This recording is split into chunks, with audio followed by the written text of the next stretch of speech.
everyone. This video is about an introduction to economics. Economics is a term which has come from a Greek word that is oikonomos. The word oikonomos has derived by forming two terms. One is oikos and the other one is nomos. Oikos means house and nomos means custom or law. So the word oikonomos means the rules of household. So basically, economics is a social science which try to study how to achieve the maximum benefit using the limited resources of a country and by analyzing the process that govern the production, consumption, distribution of goods and services in an economy. Because in an economy or in a country, the resources available are scarce, which has some limited scope of utilizing them to produce some goods and services. And after production of goods and services, we use them to consume and we also use them for distribution among the people of a nation. So it is very important for a country to analyze the process, how we can use the resources to produce some goods and services and how we can consume and distribute equally so that all of the people of a country can get benefit from the limited resources available in a country.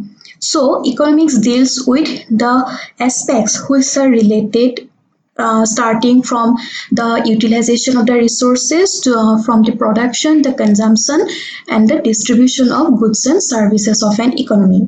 So economics focuses on the behavior and interactions of economic agents. Economics agents means the people or the agents which are directly or indirectly related to the economic activities of a country.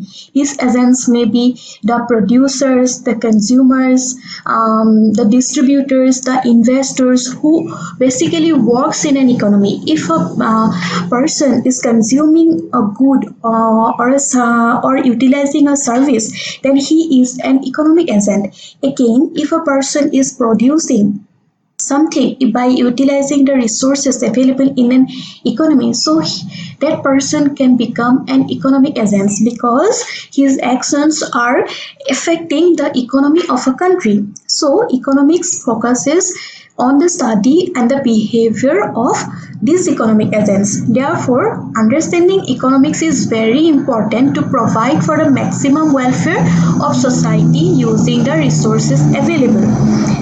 Because the production of goods and services, the consumption of goods and services, or the distribution of goods and services ultimately focuses on the welfare of the people of a country.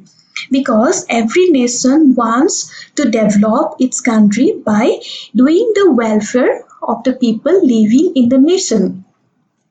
There are various definitions of economics which is given from time to time by various economists, by various philosophers, authors.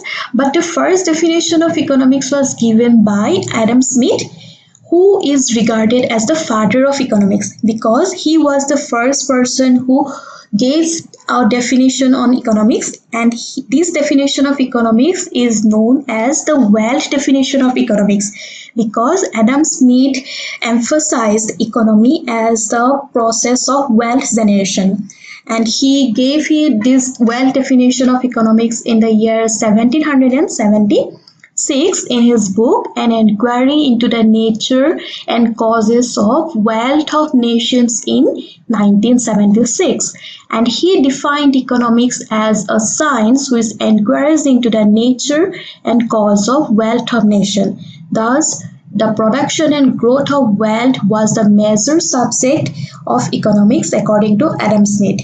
But Adam Smith ignored the needs of some other aspect of economics, such as in an economy we can find poor people, we can have the children, and there are many senior citizens also living in a nation. So Adam Smith wealth generation definition ignores the needs of this kind of people. So after some passage of time, there are some new definitions of economics which include the welfare of all the people, such as we can take the definition of Alfred Marshall.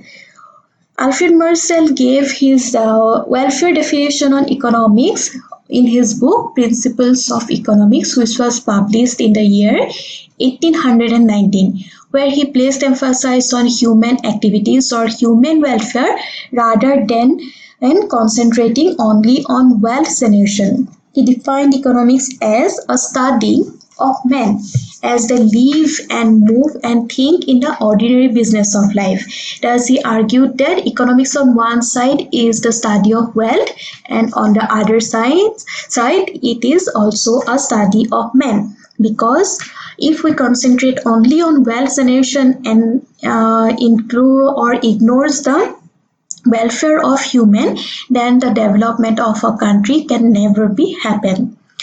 We can also take another important definition of economics, which was given by Lord Robbins in 1932 in his book An Essay on the Nature and Significance of Economic Science.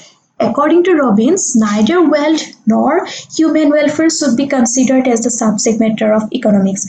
He emphasized on studying the human behavior who live in a nation, because human behavior can be differ from one human to another, and the utilization of the scarce means of a country or a nation can be differ from one human to another, which is based on their human behavior. So he studies human behavior as a relationship between the ends and scarce means which have alternative uses. Every resource has some alternative uses.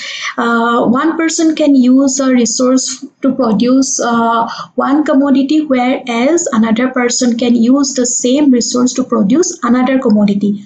So according to Robbins, economic studies the utilization of these scarce resources based on human behavior, which can be differ from one human to another human. There are more definition on economics which was given by various economists, but these three definitions, the wealth definition, the welfare definition, and the human behavior definition, is very important in economics. So this was for all today. Thank you.